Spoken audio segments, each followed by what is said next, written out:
Bonjour et bienvenue sur l'Orthium dans l'émission En classe.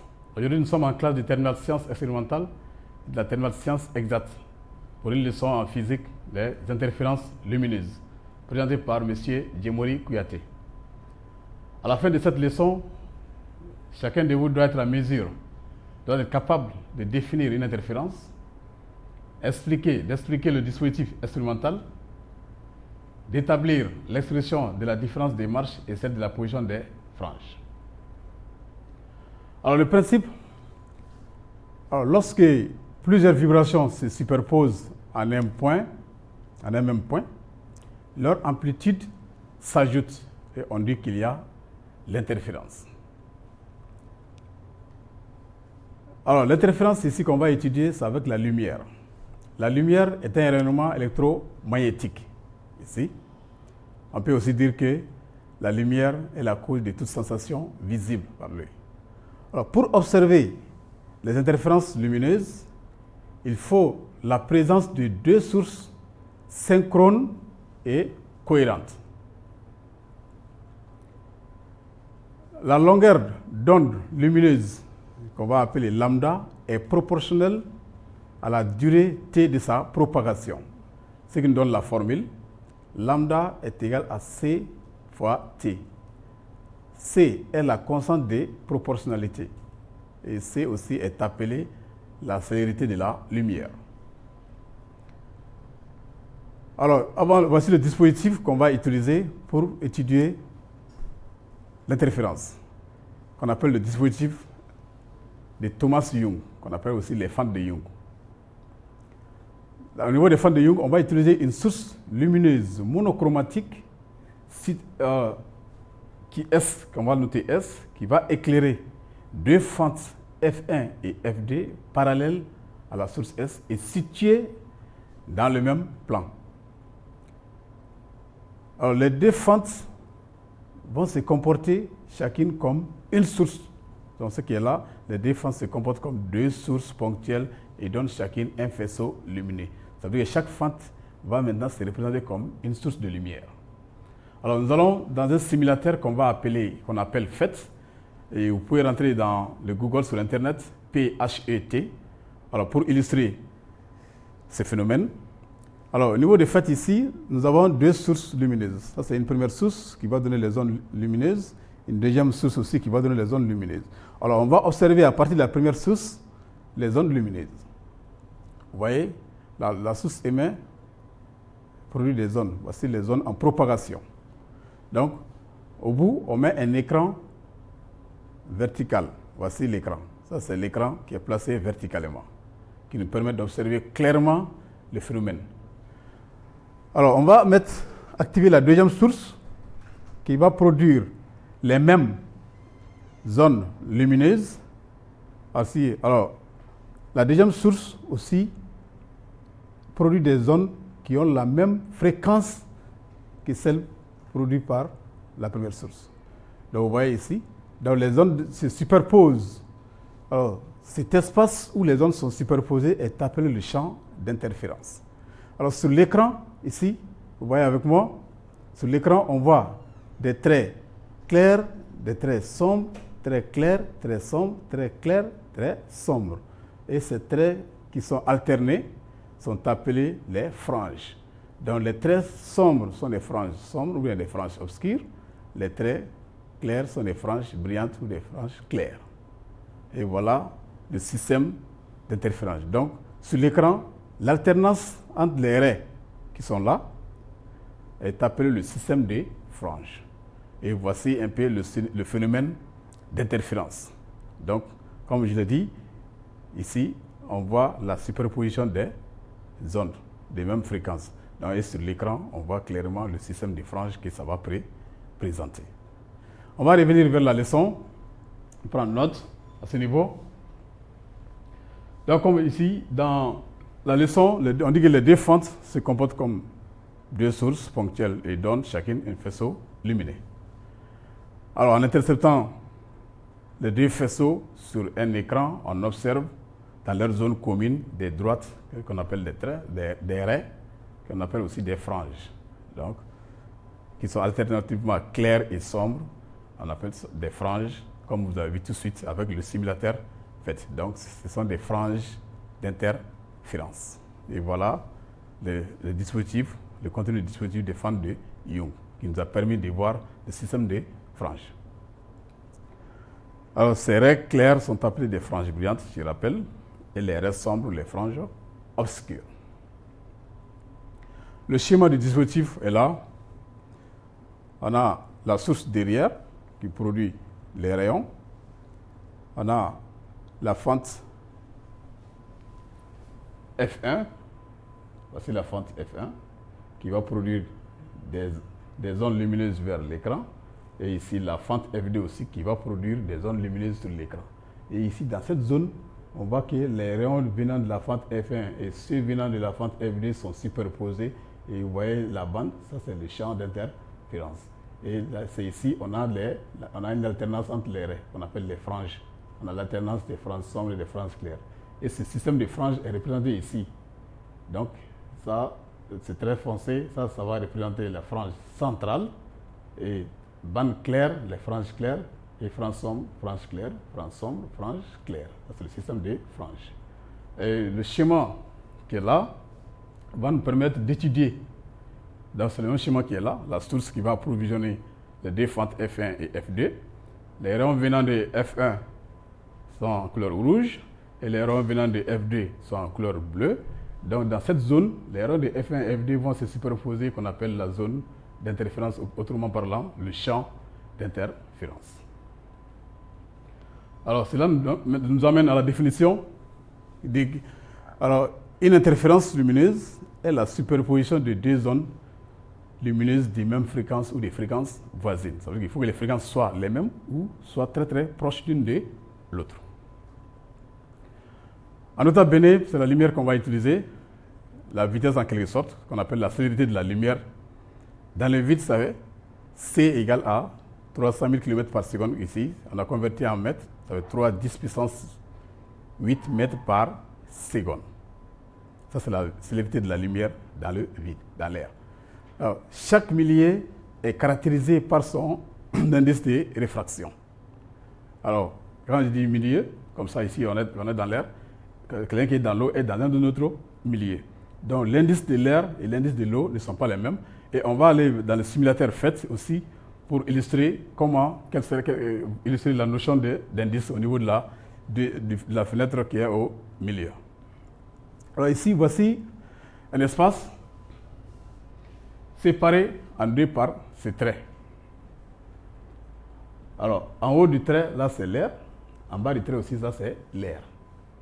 Alors, ici, là, c'est une source lumineuse qui va envoyer un rayon lumineux. Et on va voir ce qui... Alors ici, qu'est-ce qu'on voit? On voit que les rayons restent une ligne droite. Donc, il n'y a pas eu de déviation. Parce qu'en haut, c'est l'air. En bas aussi, c'est l'air. On quitte de l'air toujours dans l'air. Et le deuxième milieu qui est en bas du trait horizontal, on va remplacer ça par l'eau. On va choisir l'eau. Donc comme ça, nous avons l'air en haut. En bas, on a l'eau. Et voici la source lumineuse. La même source lumineuse qui va envoyer encore le même rayon lumineux. Et on voit que les rayons arrivés à l'eau, au lieu de continuer, a été dévié. Cela veut dire que la célérité de la lumière dans l'air est différente de la célérité de la lumière dans l'eau. Or, l'indice du milieu, c'est le rapport entre la célérité de l'air sur l'indice sur la célérité du milieu. Ça veut dire que ici, l'indice de l'air, ça fait la célérité de la lumière dans l'air sur la même célérité de la lumière dans l'air. Mais ici, dans l'eau, ça fait la célérité de la lumière dans l'air divisée par la célérité de la lumière dans l'eau. Puisque la célérité de la lumière dans l'air est différente à celle de la lumière dans l'eau, c'est pourquoi le rayon lumineux n'a pas la même direction. Donc, on dirait que son indice a varié. Comme vous voyez au niveau du simulateur, l'indice de l'air, c'est 1, mais l'indice de l'eau, c'est 1,33.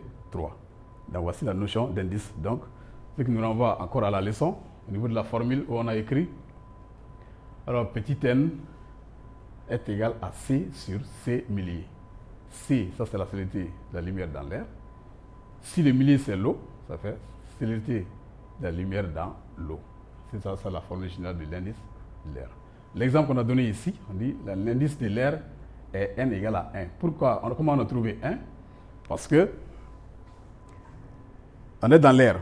Donc le milieu c'est l'air. Donc ça fait C de l'air sur C de l'air, ce qui fait 1. C sur C, ça fait 1. C'est pourquoi l'indice de l'air est égal à 1. On va étudier théoriquement le phénomène d'interférence lumineuse. Et avec le même schéma ici, on a enlevé la source. Donc l'étude va se limiter uniquement entre le plan des fentes et l'écran. Voici F1, la fente F1. Voici la fente F2. La distance qui les sépare est appelée petit a. Les rayons qui quittent F1, la fente F1 vers l'écran est appelée la marche D1. Le rayon qui quitte la fente F2 vers M est appelé la marche DD. Maintenant, pour trouver ces différentes grandeurs, on va se servir un peu des notions mathématiques. Ici, la fente F1, on projette F1 perpendiculairement sur l'écran, on tombe sur H, et on voit que F1, la distance de F1, du point F1, H, M, F1 constitue un triangle dont l'hypoténuse est D1. F2, M, H', F2 aussi constitue un triangle dont l'hypoténuse est DD. Donc le triangle est rectangle en H'. La distance qui sépare le plan des fentes à l'écran est notée grand D. Alors c'est au point M où les deux rayons sont superposés. C'est ici où on va étudier le phénomène d'interférence. Donc la distance entre ce point et l'axe de référence qui est OO', la droite OO' horizontale là, cette distance s'appelle X. Maintenant, on va étudier la différence des deux marches. La différence des marches, comme on a vu dans la généralité sur les vibrations, la différence des marches, on va noter delta. Delta, ça fait la plus grande marche moins la plus petite marche. Comme ici, vous voyez sur le schéma. Ça, c'est la plus grande marche. Là, c'est la plus grande marche. Là, c'est la plus petite marche. Donc, DD moins D1. Alors, le triangle qu'on a énoncé, dans le triangle F1H, où D1 est son hypoténuse, on va appliquer le théorème de Pythagore. D1, l'hypoténuse au carré, est égale à la somme des deux autres côtés au carré. Ici, l'hypoténuse au carré est égale à ces côtés au carré plus ces côtés au carré. Mais ces côtés, ça fait la longueur x moins cette petite longueur qui correspond à a divisé par 2. Ça, c'est a sur 2. Donc, de là, MH à M, là, c'est l'autre côté du triangle que nous avons besoin. Donc, ce côté au carré correspond à x moins a sur 2 au carré. C'est ce qui est là. Dans l'autre triangle, de la même manière, dans le grand triangle, DD au carré est égal à ce côté au carré plus ce côté au carré. Et ce côté, c'est H', M. Donc H', quand on regarde, de M à O', là, ça correspond à X. Et de O' à H, là, c'est A sur 2. Donc H', correspond à X plus A sur 2. Donc en appliquant le théorème de Pythagore, on aura DD carré est égal à grand D carré plus X plus A sur 2 au carré. C'est ce que nous avons ici. Maintenant, la différence des marches, c'est DD moins D1. Mais on va faire la différence au niveau des carrés d'abord. DD carré moins D1 carré, ça nous fait grand D au carré, moins grand D carré, ils vont partir. Il va rester X plus A sur 2 au carré moins X moins A sur 2 au carré. Alors on verra à gauche, DD carré moins D1 carré est égal à X plus A sur 2 au carré moins X moins A sur 2 au carré. Là, c'est À gauche de l'égalité, on a une identité remarquable qui est A carré moins B carré. Et à droite aussi, on a A carré moins B carré. Cette parenthèse est A, cette parenthèse ici sera considérée comme B aussi. À gauche et à droite de l'égalité, on a la même identité remarquable qu'on va appliquer. Donc A carré moins B carré, ça donne A moins B, c'est A moins B fois A plus B. Et ici, là, on va considérer ça comme A encore, et là aussi comme un autre B. Là, ça nous fait A moins B, facteur de A plus B. Si la gauche de l'égalité, on ne va pas changer, on va d'abord éclater les crochets là. Alors si on casse la parenthèse, nous allons avoir x moins x, là ça fait 0, il va rester a sur 2, donc moins, là ça fait plus, donc on va avoir a sur 2 plus a sur 2, ça fait 2a sur 2, ce qui est a. Voici a. Dans l'autre crochet, x plus a sur 2 plus x moins a sur 2. Donc on va avoir x plus x, ce qui fait 2x. Voici c'est 2x ici. Maintenant a sur 2 moins a sur 2, ça fait 0. Donc il va rester seulement 2ax à droite de l'égalité. Maintenant à gauche de l'égalité, la marche 2D plus la marche D1 dans le schéma est presque égale à 2 fois grand 2. Donc là, ça va nous donner DD moins D1 fois 2 fois grand D est égal à 2AX. Et en tirant DD moins D1 ici, on va trouver 2AX sur 2 fois grand D, ce qui nous donne AX sur grand D, qui est la formule de delta. Voilà. Donc delta est la différence de marche. Voici son expression. On va étudier la position des franges. Les franges se trouvent à combien de mètres? La position pour les repérer. Alors pour les franges brillantes, les franges claires, dans la généralité sur les vibrations, on a vu que delta, la différence de marche est proportionnelle à la longueur d'onde. Et la constante de proportionnalité est appelée K, qui est le nombre de franges ou l'ordre d'interférence. Alors si on remplace delta par son expression AX grand D, puis on tire X va être K fois lambda D sur A.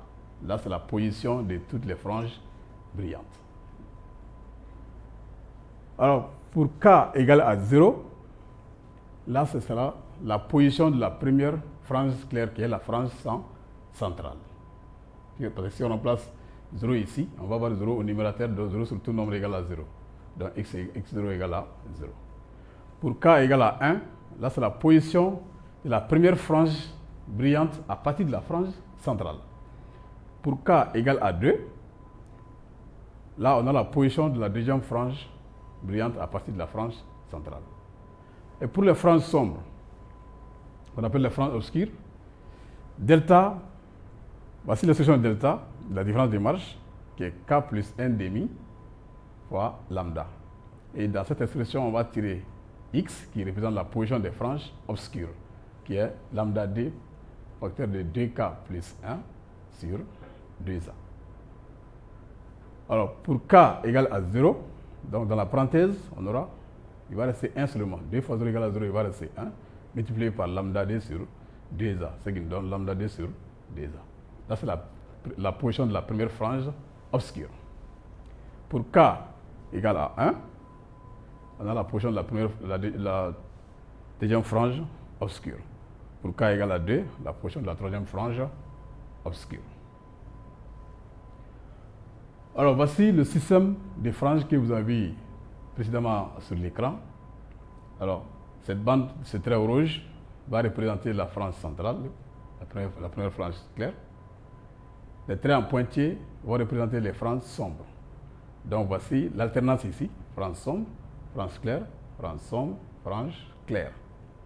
Donc la distance entre deux franges de même nature, ça veut dire entre frange claire et frange claire, là c'est l'interfrange. Précisément la distance qui sépare le milieu de deux franges consécutives de même nature. Ça, c'est l'interfrange. Et on note I. Voici l'interfrange ici. Donc, voici l'interfrange sur le schéma. Cette distance-là est une interfrange. On remarque quelque chose. La position ici qu'on a calculée précédemment, moins la position x0 aussi calculée, ça me donne lambda d sur a moins 0. Ça me donne lambda d sur a. x2 moins x1, ça me donne aussi lambda d sur a. Ça, c'est pour les franges brillantes. On va faire le même calcul pour les franges sombres.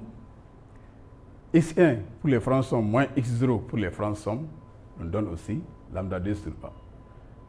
x2 moins x1, toujours pour les franges sombres, nous donne encore lambda d sur a. Vous voyez, pour les franges sombres et pour les franges claires, c'est la même chose, les valeurs qui sont en rouge. Donc, cela nous donne la formule de l'interfrange. Donc, la formule générale de l'interfrange est lambda d, I égale à lambda d sur A. Donc, I est en mètres, car c'est une longueur. On va étudier l'interférence en lumière blanche.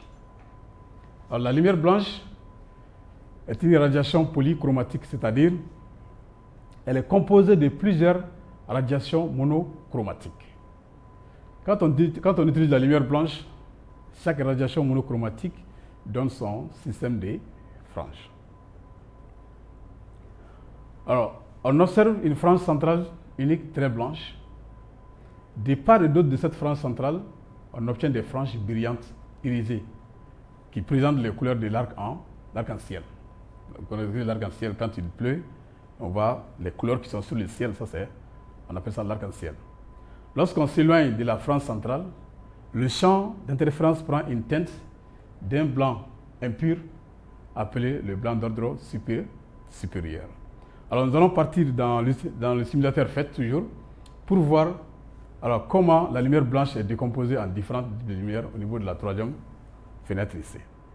Donc voici une source lumineuse qui va fournir la lumière blanche et on va choisir ici un prisme. On va interposer un prisme, on va placer un prisme face à la lumière blanche. À l'autre côté du prisme, vous voyez les couleurs qui sont là. Donc, vous voyez ces couleurs rouge, ainsi de suite jusqu'à bleu. Donc ces couleurs sont comprises entre la couleur violette et la couleur rouge. Donc c'est différent. Donc chaque couleur ici est une radiation monochromatique. Et ces couleurs-là composent la lumière blanche. Mais pour pouvoir les voir, il faut se servir de l'eau ou bien du prisme d'un verre pour décomposer, pour voir les différentes couleurs qui composent la lumière blanche. C'est pourquoi on dit que la lumière blanche est une radiation polychromatique. Alors on revient vers la leçon, dans le texte. Alors dans ce texte, il y a des radiations éteintes, c'est-à-dire les franges obscures. On va le noter K. Alors on appelle radiation éteinte les franges obscures. Alors le spectre, ça veut dire le spectre visible, ça veut dire que les lumières visibles par l'œil, leurs longueurs d'onde sont comprises entre 0,4 micromètres et 0,8 micromètres. Alors, micromètre, c'est 1 micromètre, ça fait 1 10 à la puissance moins 6 mètres. Donc, ça veut dire 0,4 10 à la puissance moins 6 et 0,8 10 à la puissance moins 6. Alors, pour déterminer maintenant le nombre de radiations éteintes, on peut déterminer le nombre de radiations éteintes à partir d'un encadrement. D'abord, voici la différence de marche des radiations éteintes, dont lambda est la longueur d'onde. Alors, en remplaçant delta par sa formule, on va avoir A sur grand D est égal à 2K plus 1 fois lambda sur 2. Dans cette expression, on va tirer lambda. Donc, ce qui nous donne lambda est égal à 2AX sur 2K plus 1, le tout multiplié par grand D. Or, lambda est comprise, lambda qui est la longueur d'onde des radiations visibles à l'œil, est comprise entre 0,4 micromètres et 0,8 micromètres. Lambda qui est là, c'est le même lambda qui est là. Et on va remplacer ce lambda dans l'intervalle par son expression 2ax sur dk plus 1 fois grand D dans cet intervalle. Ce qui va nous donner ça. Alors, c'est K que nous voulons déterminer, la lettre K. Alors, elle est au dénominateur, ça veut dire qu'on va inverser tous les membres de l'inégalité. Donc, ça veut dire que 1 sur le plus grand va devenir le plus petit, ici. Donc, 1 sur 0,8, 10 à la puissance moins 6, donc 0,8 10 à la puissance moins 6, c'est comme 8 10 à la puissance moins 7. C'est pourquoi vous voyez moins 7 ici. Au lieu de 0,8, donc j'ai pris 8. Ici, au lieu de 0,4, 10 à la puissance moins 6, ça nous donne 4 10 à la puissance moins 7.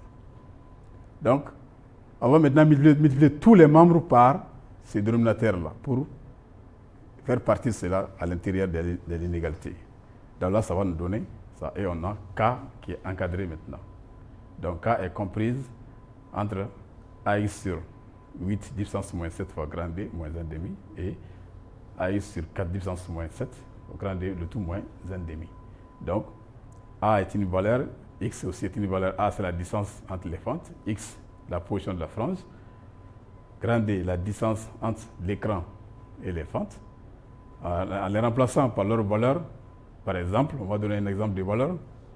On a 2,5 inférieur à K, inférieur à 6,5, ce qui donne, donc K étant les nombres entiers entre 2,5 et 6,5, donc ça donne 3, 4, 5, 6.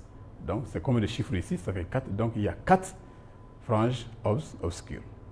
Donc si tu veux avoir la position de chacune de ces franges obscures, tu remplaces K par sa valeur dans l'expression de lambda ici, tu auras la valeur correspondante. C'est pourquoi on écrit ici, en remplaçant K par sa valeur, dans l'expression de lambda, on obtient les longueurs d'onde correspondantes. Donc, on va appliquer tout cela à partir d'un exercice, une application qui est là. Alors, une source lumineuse S éclaire deux fentes S1 et S2 parallèles et distantes l'une de l'autre de 2 mètres, ça veut dire que A égale à 2 mm. La source S se trouve sur la perpendiculaire au plan des fentes égale à la distance de chacune d'elles. Un écran est placé à la distance grand D, égale à 3 mètres du plan des fentes. On vous demande maintenant d'écrire l'expression de la différence d'image en fonction de X, A et D. Puis, on vous demande de déterminer la position de la première et de la troisième frange brillante en fonction de lambda. Et en 3, la source émet une lumière monochromatique de longueur d'onde lambda.